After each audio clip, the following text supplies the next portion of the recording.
Welcome to Right There With You, where we lean into life's biggest questions, challenge what we think we know, and discover the strength we've had all along. This is my friend and co-host, Ciarra Jones, theologian and lifelong explorer of faith, identity, and purpose.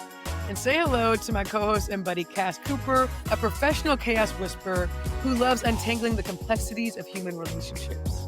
Here we embrace the journey, no matter how uncertain or transformative it gets. And no matter where you are on yours, we're right there with you.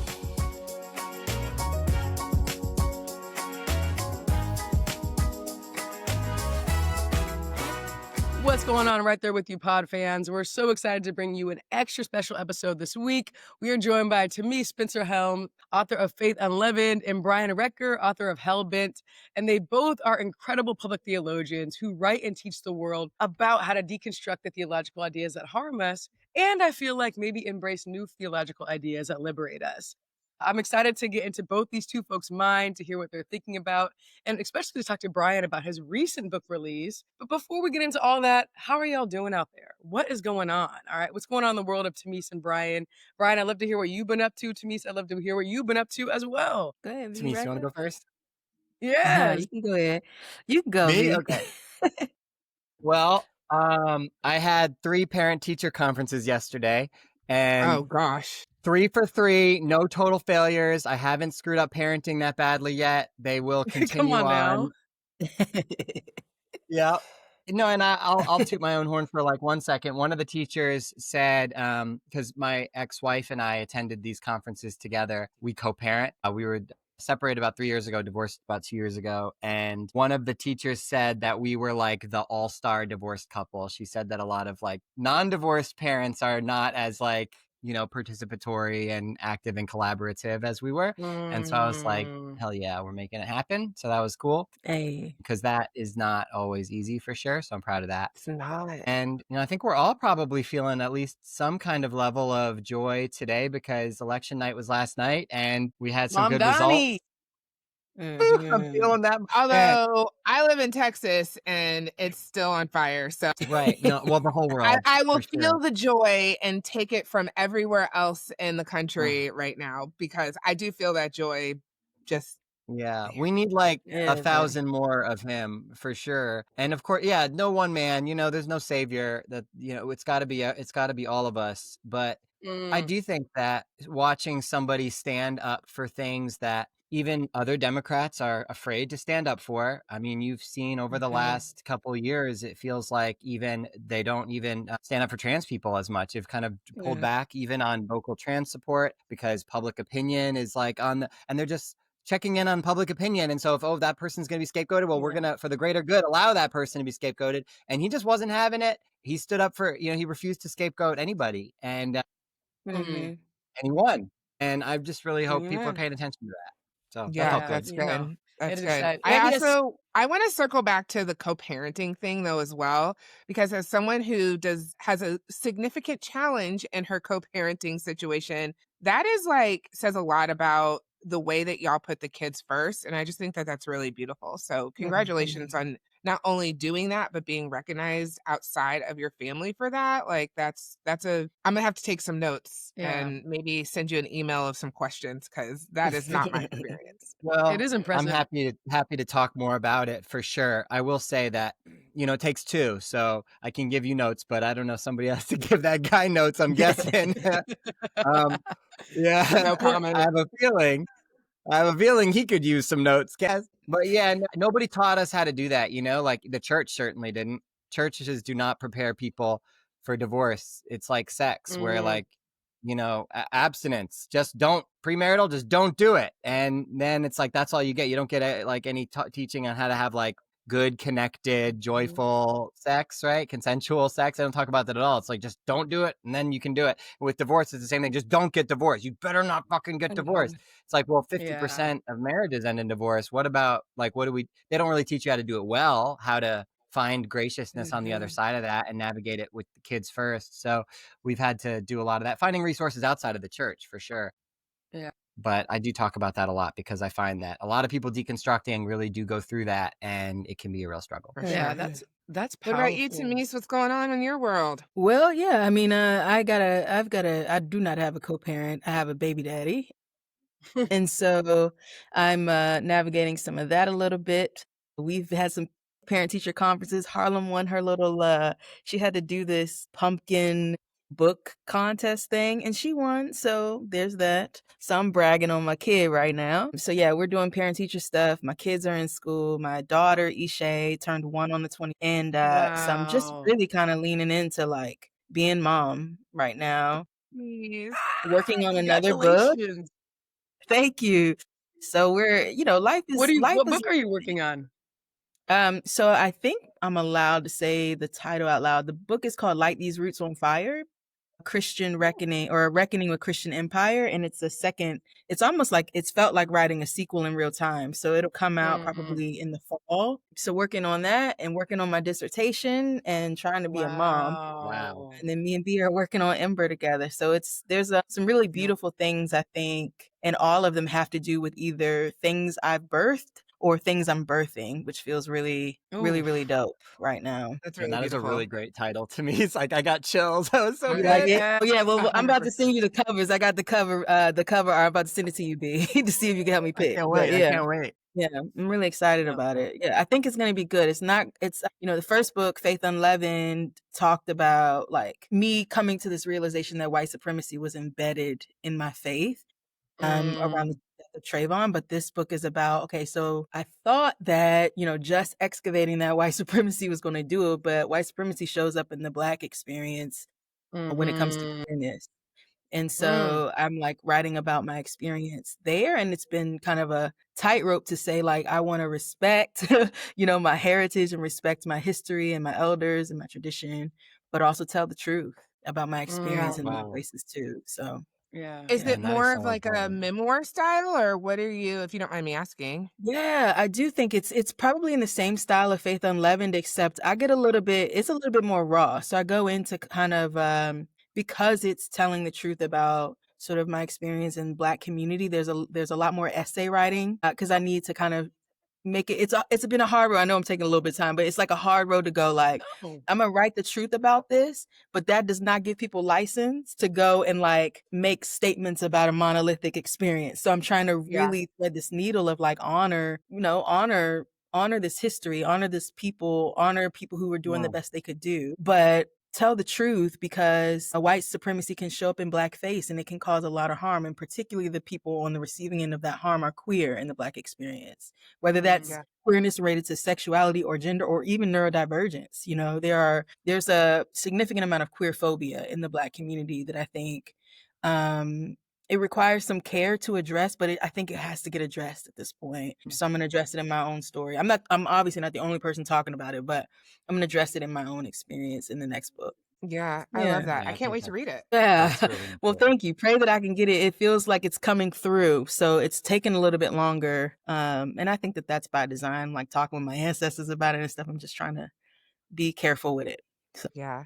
Yeah. yeah. Well, I think Absolutely. that's a good segue, Ciarra. You want to Yes, absolutely. First of all, follow? I love hearing about this. And something I should shout out that I didn't get a chance to shout out in my introduction is Tamice and Brian will actually be hosting, I'm very excited about this, a conference called Ember Gathering, which will be here in February, I believe, in Oakland at my home church, Oak Life. So I'm so excited. I'll actually be hosting a workshop on gardening as like liberative practice, but they will be doing amazing work. So I want to leave some time at the end too for y'all to talk a bit more Yeah. about that conference because it's Yeah, going to be 'cause amazing. I need to book my flights. I might come out. Ciarra, I'm Yeah, sleeping on your Yes. couch. yes.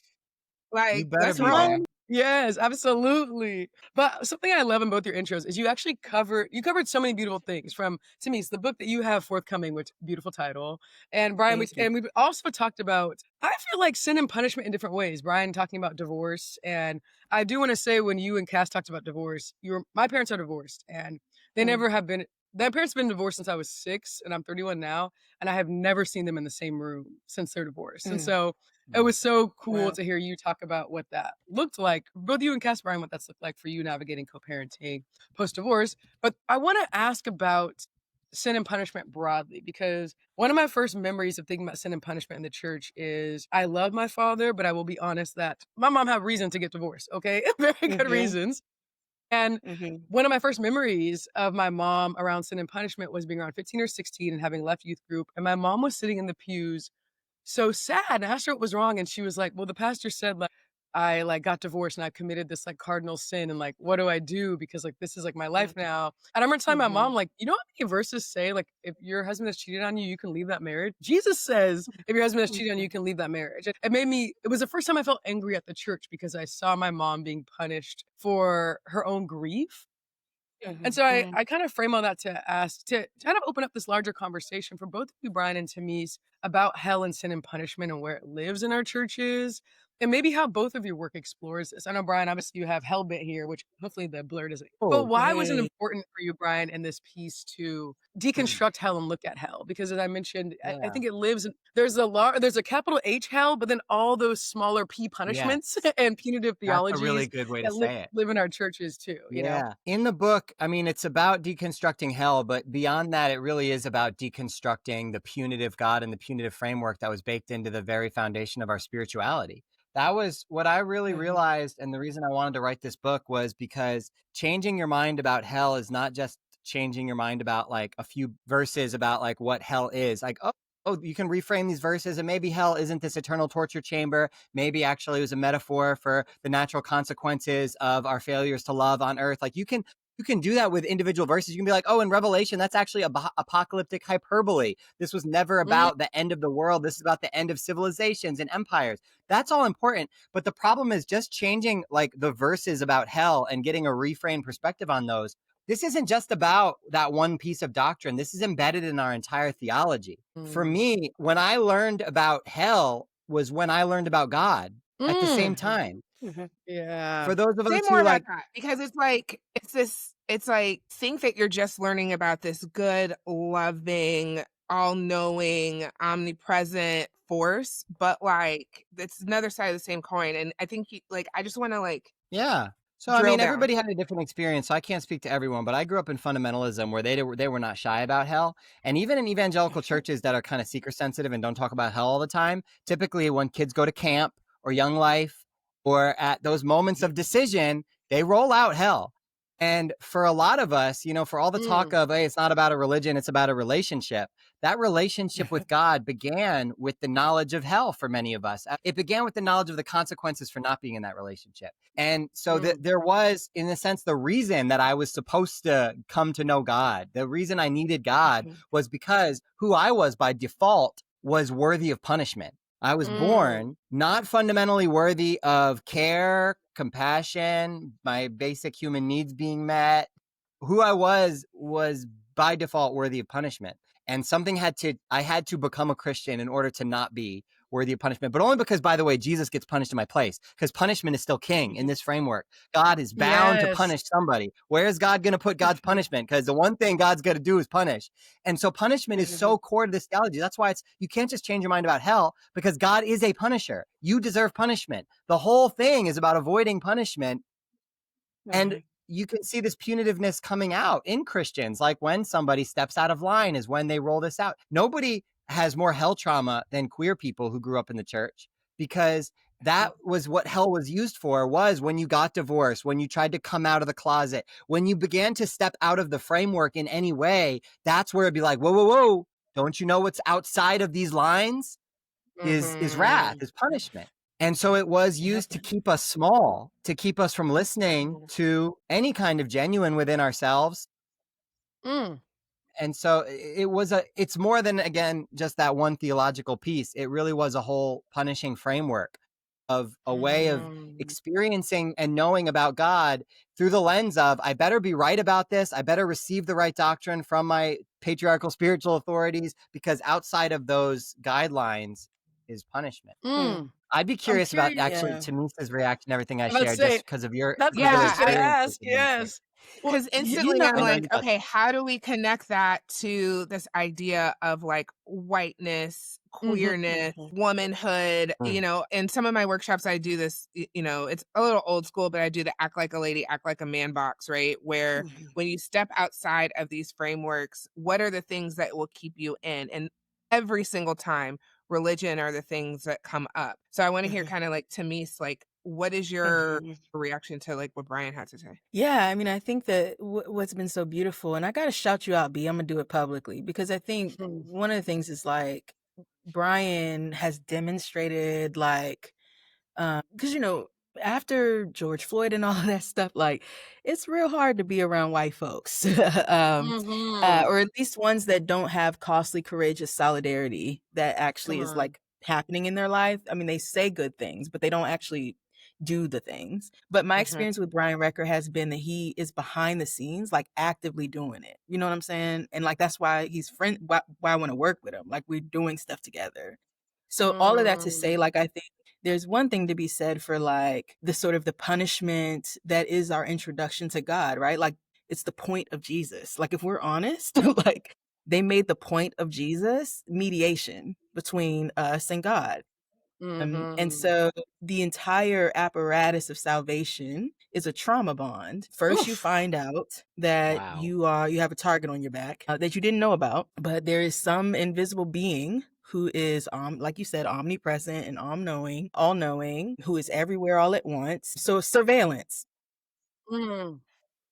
who has your number. You owe this person, right? So you've got a surveilling creditor Mm. that you can't actually sit down and talk to. He's represented by whoever is bringing you this news, right? And so the only way out is to attach to this Jesus who in the first century was murdered because his God needed blood in order to appease whatever, right? So this is how you're introduced to the divine. There is no way to have an authentic relationship when that's the introduction to the divine. I don't care who you are. It already is fraught with trauma and violence and conditions. So they Mm. tell you this God loves you unconditional under these conditions though. So your entire life becomes about the performance. And what ends up happening, I think, where it gets abstracted in sort of white Christianity, it gets visited physically on the Black body. Because what are we washed and made white? We're washed and we're made white, right? So in society, the Black body becomes the material locus of all of this abstract theology.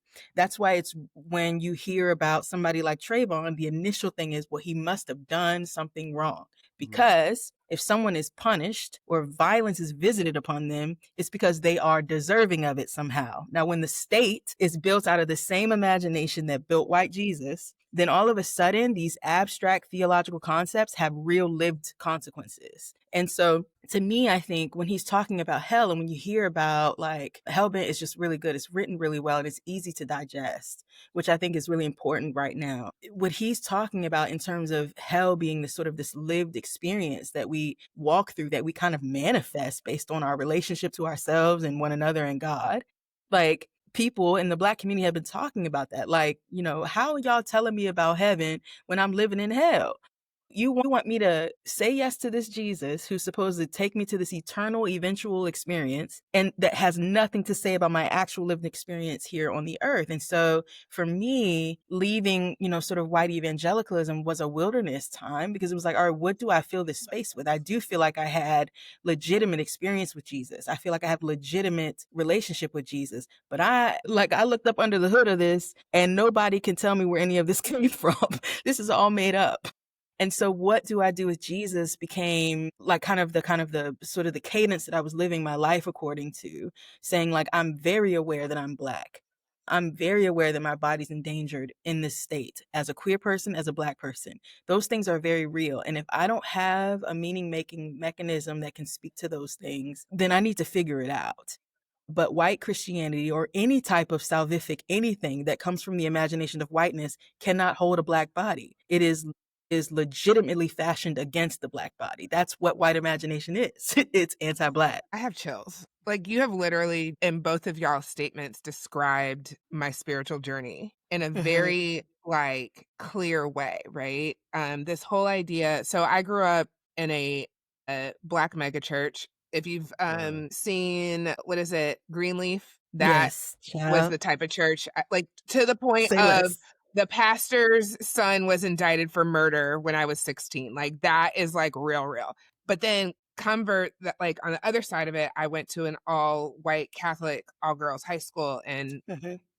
and university. And so having these juxtapositions. And then when I got to be a mom, of course, the first thing I was like, I have to take my kid to church. I need to figure out, like, how am I going to groom this person? Like, what is it going to look? I can't even believe I just said groom, but what is Yeah. that going to look That's like? literally, no, that's Yeah. the right word in It's that the context. word. Because Yeah, it's the right word. I didn't have the tools, I didn't have the infrastructure, and so my first instinct, even though I had not been in church for over a decade and had been actively deconstructing my own faith, it was just like this anchor that I needed to hold on to. But then when I saw the way that she was being treated and the things that were expected of her as a little Black girl in a white evangelical space, I was like, "Oh, no, we don't need any of that," right? But then it's like, what do you replace it with? Like Right. that I think is where I'm at right now. And I think intellectually, I'm very like keen on trying to figure things out and let's try to like, find different people's work and creators and reading books and all these things. But it is Mm. hard to find the thing to replace it with. And so y'all like giving name to that and giving space in your work for those of us who are exploring and trying to figure it all out is so powerful. So thank you for that. I Yeah. resonate with what you just shared, though, Cass. It is hard, especially to find safe institutions when so many of our institutions were formed with the imagination that Tamice was just talking about. Embedded within these institutions is this control, is this punishment. Even unfortunately, in many Black churches are still built on these very white understandings of what Christianity is. Christian supremacy is a form of white supremacy. And so if you're a Black church that still believes in a very exclusivistic Christian supremacist message, then that is embedded white supremacy. That's still within that organization. And because it was that logic that our spirituality, what I say in the book, when you believe that you have the keys to heaven and hell, like your answers are what go to heaven and everybody else's answers are what go to hell, that causes you to enter the world with a posture of supremacy and superiority, where that spirituality can justify any atrocity, any conquering, any colonization. And really, that's what our institutions still are like colonization and institutions that are meant to colonize. Yeah. When they're formed on that Christian imagination of that need to convert everybody into our way, into our religion. And that was birthed in whiteness. And while there are now, other races that have that same, that ethos within their institutions, it is still like a white supremacist theology that's getting pushed in a lot of them, unfortunately. I think that's the hard part, like to know that, you're in these places and it's kind of like, well, I'm experiencing I'm being asked to show up in fractions in one way or another. So either my Blackness is not allowed over here or my queerness is not allowed over there. So you have to begin to ask, like, what's that about? Like, what is it that makes me an outcast? And again, it's that colonial imagination. It's like to imagine that the whole world will bow down to your truth. That can't be anything other than colonial. What else would it be? And then to call it love. Right. And that's where hell, if it was real and if it was true that unless you believed my religion, you were all going to be burning for eternity, then the most loving thing is that I have to convert all of you. And you can then justify anything and call it love. Parents believe that they're being loving when they tell their children, I can't come to your gay wedding because I can't celebrate your sin that's going to send you to hell. In that moment that they are literally rejecting their own offspring, it's the most unloving thing you can do. But in that moment, within that spirituality, they feel like they're being at their most spiritual. They're honoring God. They are standing up they're doing the most loving thing you can do. So it baptizes, exclusionary behaviors that are not loving and calls them love. Yeah. Absolutely. I think, there's so much here and they're so rich. And Tamice, when you were talking earlier about like hell and the Black body kind of being I would say like being the scapegoat for our concepts and constructions of hell. Like we put that onto Black people. We say you are the violent criminal thing. You are the thing that needs to be eradicated. And there's a book that your book makes you think of, which is Stand Your Ground, Black Bodies and the Justice of God, which is about stand your ground laws in America and how sin and punishment become yeah, girl, I didn't know. I feel like you all probably best friends. The notorious KD. Yeah, Kelly Brown Douglas. Okay. But I would love for you both to talk about hell as a power structure. whose Good power does hell and question. the church maintain? And how Mm. does hell become a foundation in which we can justify the exclusion of others? And I think, Brian, you got to something important that is important as well, which is we do make concepts of damnation and salvation intertwine with our own salvation. So we're taught, for example, around queer people, if I'm a cis heterosexual person, to accept their queerness makes me also vulnerable to hell. We do intertwine hell theology to make people afraid of pushing back against their own theological constructs because they're taught, well, if you do become more progressive, God will spit you out of God's mouth too. Like your theology is lukewarm, you are in danger. So I'm curious, like, what hell looks like as a power structure. Because I feel like that's what you really were getting at, Tamice, was how does hell become the foundation of which harmful laws and policies are created? But I'm just curious, what does hell do in our churches? Whose power does it insulate? Whose doesn't? And whose power does it protect in society and whose doesn't? Ooh, What a rich you talking my question. language. Go ahead, B. Yeah, go for it, Tamice. No, you got it, because I'm a gamboo. Go ahead. I feel like, That's a listen, heavy question. I used to Well, joke I that mean, podcasts are my church. This is like I'm just well, tell I think we've already touched on it a lot. It is whiteness. It is the patriarchy. It's typically the power of white men. It's who gets to speak for God. Hell really does. It gives a fear-based controlling framework that you don't question who gets to speak for God. And for me, part of my evolution and deconstruction, and we might call it reconstruction or reclamation, has been learning to listen to the voices that I was not previously allowed to listen to because of fear. And the first and most important voice was my own, was the sound of the genuine in myself. Come on now, Brian.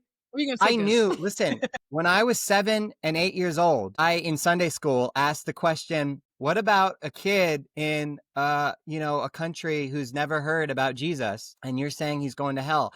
And my Sunday school teacher gave some convoluted answer about, well, maybe you could get a dream, or that's our job, the missionaries will go, or whatever the case. And I remember sitting there thinking that answer was quite insufficient, but I'm sure the problem's with me. And so I'll get on board. Now, all these years later, 7-year-old Brian knew what the fuck he was talking about. That question, they still don't have a good answer for it. And I knew that when I was a child, I knew that.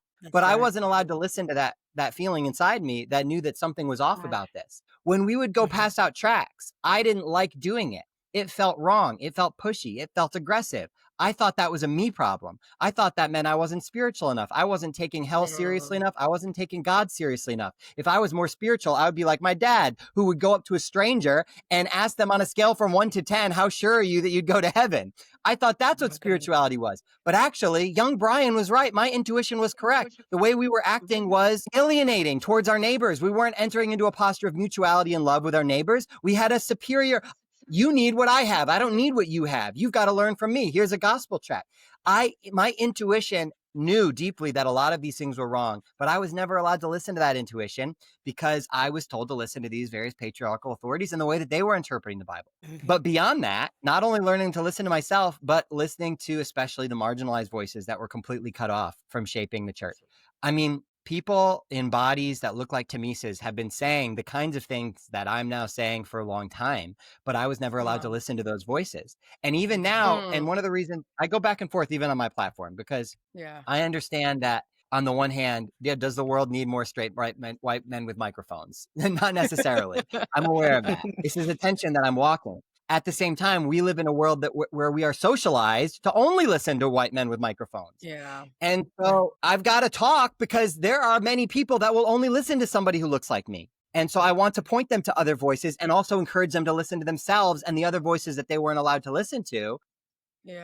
But the reality is, I think that the true awakening for many people will just be to realize, like, I don't have to wait for a straight white guy to tell me that it's okay to believe this or think this or feel this. If I feel this and think this and believe this in myself, that's enough. And that's okay. I don't need that external validation from this particular skin color or genre of person. And I should especially be doing what Jesus did and upholding the least of these. Jesus always went to the people being cast out, the last, the lost, the little ones. And if the last are to be first, and if the banquet table is supposed to be filled up with all the people that were left behind, those are the voices that should be at the center, shaping what the kingdom looks and feels like. And so we've got to pass the microphone. And so, but hell makes all of that very difficult.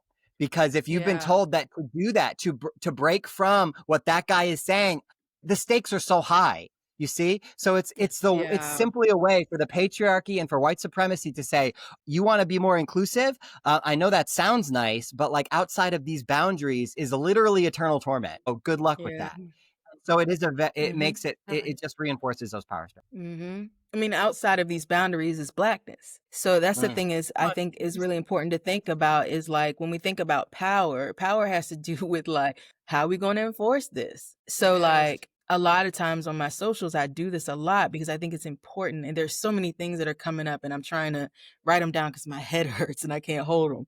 But like this idea of first of all let me talk about how blackness is outside of the category. Brian just used a phrase genre. Well, these genres are made up. Genres of human, genres of good, Mm. genres of intellect. It's all made up. A great person to they're pretty heady about this, but her name is Sylvia Winter, and she talks about genres of humanity. And what the reason it's important to note that is because whatever Black people were to the white mind was outside of every category. Now that's good news because it means that while y'all weren't looking, we were being, even though you said we weren't even human.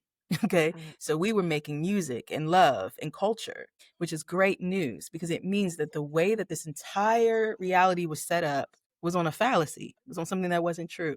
So the good news is that even if this collapses, it wasn't true in the first place because there's a whole group of people who were excluded from categories who have consistently defied what you've said is true, right? Which brings me to the second question of like, who gets to speak for God? You get to speak for God. That's the truth. The truth is that we are all capable of making meaning and we can make words mean things. And then whatever we say they mean affects how we act in the earth. It's why Hell Bent is so important. It's why the stuff I'm doing and that you all are doing is so important because we have to ask to see the manager. You got to look and see there's nobody pulling these strings. It's you. You can make God do and say whatever you want. Remember when when God comes in the garden and says, who told you you were naked? The point of the question is to show you your meaning maker did. That's the most Come important on thing about you. now. Tamice, I Okay. have to keep muting myself because otherwise I'm just gonna be screaming. Please keep going. You're cooking so bad. I feel like we Cooking. need the like Christian Smith We tambourines need and a the whatever. I need something to We say. don't have those sound. We don't have any of that. We I'm got trying to tell upgrade. We got upgrade. I'm just I'm saying, over like, here yo, like No, that was ask Just to good. do see it the in I did not mean to manager. cut poetry. you up. I did not mean to cut you Ask up, to but that see the was just manager, y'all. we're just cooking so hard. No, Yeah. oh my gosh, sorry, It's please so continue. good. It's like, right? Like I keep finding these Black theologians out here who are affirming white theology and calling it sound. They're asking the wrong questions. They're answering questions nobody's asking. The real question that is, part. who's the manager? And so Yes. you've got Black voices being funded by white churches telling Come us on. what to think about God. And I'm saying, I want to see the manager because you're going to find that at the end of the day, it's only you and you alone that has to stand on what you say about God. Can't nobody Come bring on. God down here and put God on the witness stand. God's not going to come down here and high five you in your interpretation. Your interpretation will be measured by the fruit it bears. That's what Jesus says. Because your meaning maker is the most important thing about you. Your meaning maker is everything. Who told you you were naked? And the second question is, are you going to believe them? You have a choice, Ah. right? And so when you start to say, like, actually, nah, you don't get to define me for me, I will do that. Well, that's going to make a lot of people mad because now you've stepped outside of the category. And when what Blackness represents, we have to understand that it's not a race. It's a position. It's like an orientation to the state, right? That is all knowing, all powerful, and everywhere all at once. And you project all of that onto God and say, God is everywhere all at once. God is all knowing. You don't ever see that in the text. When God asked that question, where has God shown that God knows everything, is everywhere all at once, and is all powerful? Where do you see evidence of that? It's nowhere in that text. Okay. That's the lie. That's the trick. Because what that is invulnerability. So we have created an invulnerable God and then tried to become that because we think that if we know everything, it will make us invulnerable. Well, that's not true. Vulnerability is part of life. Again, we have to ask to see the manager who is making this shit up. And the reason we do it is back to B's point. It's fear. We are afraid of freedom because then you got to really take responsibility for your choices. You can't scapegoat God. You can't scapegoat Black people. You have to stand 10 toes down on the choices you make of the ways that your meaning maker has called you to move to move in the world. And people don't want to, they don't want to be caught holding the bag because they don't want to see the mirror of who they actually are and what they do with their freedom and with their choices. So they blame God. Those days are, the jig is up. The jig is up because they marched for George Floyd. But here's my thing, to me. So you touched on it a little bit when we're talking about these bigger churches that are just not even bigger churches, just churches in general, specifically Black churches that are, you know, doubling down on this white supremacist, capitalist, patriarchal Christianity that we are living in. And I wonder, I really, and this is a genuine question because I just don't know what to do with other folks who are in my community as Black people, like who I love and care for and want to continue to be in community, but refuse, but who insist on reading fill in the blank, you know, who I'm going to say that is in Oklahoma that is very popular, or even the church that I used to go to, Shoreline City here in Dallas, it's this being continuously drawn in and not wanting to either pull the thread of knowing or trust in their own sense of self, like Brian was talking about. Like, I just, as folks who are sparring with these things intellectually, spiritually, emotionally, how do we remain in community with these folks who we love? Before they answer, why don't you set them up for sacred descent, Cass? Because this is actually a good sacred descent. Oh, this is actually good. Setup. So thank you. Yeah. See, and this is why we work together, because I literally forgot that that's what we're supposed to do. I really forgot we was recording the podcast. I thought we was kicking it. I mean, no, really. Y'all want to just come back and hang. We should definitely. No, we're having the best time. I forgot to. But I'm looking at the time. I'm like, you know what? This me and B really need to talk about this. No, this is why we started it, because this is what we be talking about. The best episodes are just kikiing together, you know. So it's good stuff. Yeah. So we do a segment called Sacred Descent. So the way in which we are keeping the sacred, but also like living in that descent from the things that are given to us. And so typically, you know, an example would be like almost like microfeminisms or micro acts of anti-racism. So I guess my question would be, you know, how do we maintain the sacred descent while also being in community with folks who are not interested in this journey? I gotta say, I think this is where my relationship with Brian comes back in, because you gotta be okay with people calling you names. I mean, you're gonna have, if you want to do community, you're gonna have to be able to move through shame and like people calling you naked. For me, community is a kind of descent, because I think there are ways in which, and remember we talked about this at the beginning, of like, I have been called out my name because I fuck with white people. So like, let me be real, right? But when people do that, how is that not making an assumption about somebody based on how they look? Now, let's say Brian read every Black studies book on earth. How would you know? It's not as if his skin is going to gradiate according to his work, right? Radiate is wild, but yeah. You know what I'm saying? It's not like people get browner the more books they read, right? So at some point, we have to be willing to muscle through shame and distrust. And that's the vulnerability piece. I think you can't have community without willingness to be vulnerable and even to be wrong. Like, I don't think the world that's coming after all of this shit is done is possible without willingness to be called names. And this is what I feel like, you know, in my tradition, which I'm post-Christian, but I mean, I still obviously mess with Jesus. So like, he's talking about, hey, if you're going to do this, they're going to call you everything they call me. They're going to say you're all of these things. The question is, again, are you going to believe them? Are they right? You have to know. And I think we can't do community unless we're willing to know we're good, to know we're right, to know we're in integrity, and let people say whatever they say and move towards community anyway. Like, I think that there's so much, especially the way that cancel culture has set us up, to be afraid, to be ashamed, to be canceled, to be excluded, right? To be outside that category into the void of Blackness, right? Which is about belonging to categories of like human and all those things.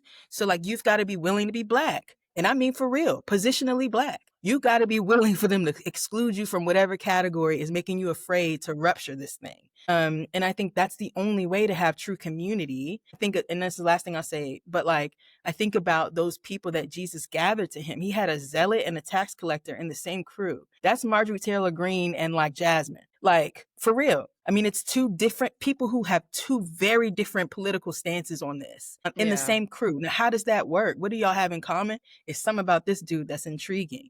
And if we're willing to go yes to that and take little steps, I think that we can have community emerge, but it can't be shallow. I mean, this whole apparatus is shallow. So if you're going to do Jesus and if you're going to do community, you can't do shallow, and you have to be unafraid of the experience of shame. Yeah, the Capricorn in me does not like what you just said, but I understand it, and I I'm a will Capricorn continue too, to work sis. on it. Capricorn sun, Sagittarius rising. Vulnerability? I'm also a What? Capricorn, That- so I don't know I'm why we have also a two Capricorn Capricorn. Stop it right now. Are we all Four four caps. Capricorns in here? Four caps Let's walked into a go. bar. Listen, when Four we caps. come out for the conference, we gonna turn up. Yo, 'Cause we have four to. Capricorns in the room. We have It's a to. time. It's a time. Amazing. We Okay, gonna get some shit done too. I'm gonna tell you that. Also, that we'll record another podcast. We'll have a No, whole line of business. absolutely, Like we'll be out here absolutely. making t-shirts. I don't know. No, I I don't know. I appreciate love that. that. Go ahead. No, I, Yeah. Man, I it's appreciate that question hard around to follow community. Tamice because they just say everything. But okay, here's what I'll say. Well, what I was thinking about while you were talking is the way that sacred descent is God speaks through descent. Like when you look at the prophets, Mhm. Come on, B. one thing that's really interesting about like Judaism is that, I mean, so often religious structures don't like voices that like say, hey, this is bullshit. Hey, you're messed up. Like those voices of calling out the organizing power structures are typically tamped down, pushed outside, executed, etc. Christianity has never really tolerated those kind of dissenting voices.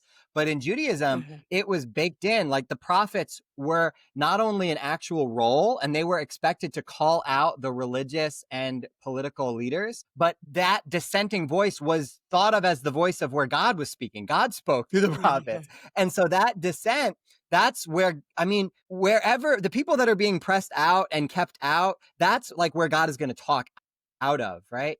And so I don't know. I'm of two minds because on the one hand, I can be like a dissenting voice. I know that right now I'm being kind of pushed out of, mainstream evangelicalism, certainly, and those structures. But I also know that I still carry a lot of privilege, and I need to keep my heart soft to listen to the dissenting voices that are going to dissent with me. Because if I want people to listen to those voices, then I have to make sure that I'm also listening to those voices, and that can be really challenging.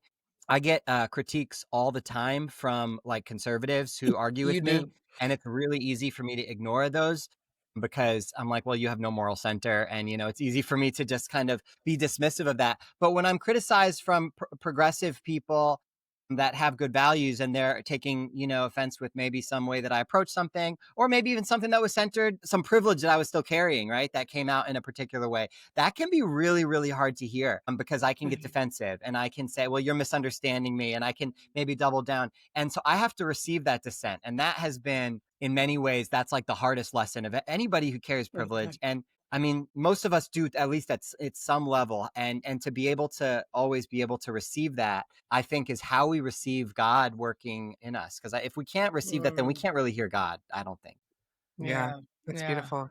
No, that's Do you think that goes gorgeous. to your hell point real quick, B, on the like being punished for being wrong, right? Like it'd be easier. I'd be way less afraid of being canceled if I hadn't been taught that I would go to hell if I was wrong.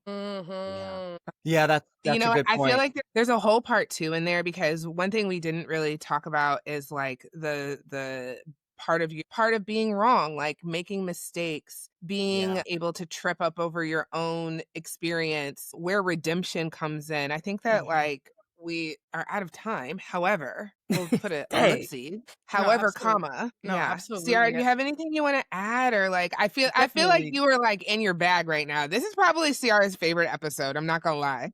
I've been having a lot of joy in this episode, absolutely. And I think, I think one thing I'll add too is I think like when I think about deconstructing hell, which I think is a lifelong practice if you grew up in fundamental spaces, because hell is so ingrained with your concept of self, how you understand your own sense of morality and sense of identity. And I think when I think about sacred descent around hell, I think a lot about my garden. Like gardening has been my biggest place of sacred descent. And it's because like gardening doesn't require perfectionism. It doesn't require, it requires everything that fundamentalism says you need for something to thrive, gardening is antithetical to it. If you're taught you need perfectionism, gardening will show you can go to that garden every day and be bumbling and it will still grow, because there's nothing about being a perfect gardener. It's about showing up and being with your plants. You're taught that in churches you need to be individually, spiritually impressive, and then you realize gardens are an ecosystem where you need to collaborate and be in community with them for it to thrive. Like, gardening has been this place where I find God in every place the church told me God wasn't, and that has been helpful. And so I think for a lot of folks, I tell them, like, to deconstruct hell, like, try these like micro areas of pleasure in your life and just see the experience as good. Or when I used to do my queer deconstruction group, which I might bring back to the Patreon, I would give them an exercise where I would say once a week for 3 minutes, I want you to sit in silence or prayer and just imagine that God loves you. If you can't believe it, that's fine. But just imagine the idea for 3 minutes that you are inalienably worthy, and imagine what that would feel like, because that's God in God's truest form. And like, I almost called it like God tolerance. Like, I would tell them, like, expand your tolerance for a new God, because it's like, I'm gonna write that down, but I promised if I ever tell anybody to do that, I'll tell them CJ told me that. But that's just too good for me to not write down. I'm like so excited. I like want to go to your workshop at Ember. I'm like, how am I gonna make that work if we running it? So that actually is a good plug for our closeout, because please, in plug the conference, 2026, one of the things that we have a Patreon, what we want to invite everybody into. It is something that is so great and so sacred, and we're growing it every single day. And but in 26, one of the things that we promised all of our people, but because life be lifing, we promised that we were going to do more workshops. But in the coming year, we definitely are going to be bringing that back at least once a quarter, maybe as much as once a month. But we would love to have y'all back and participate in that with us.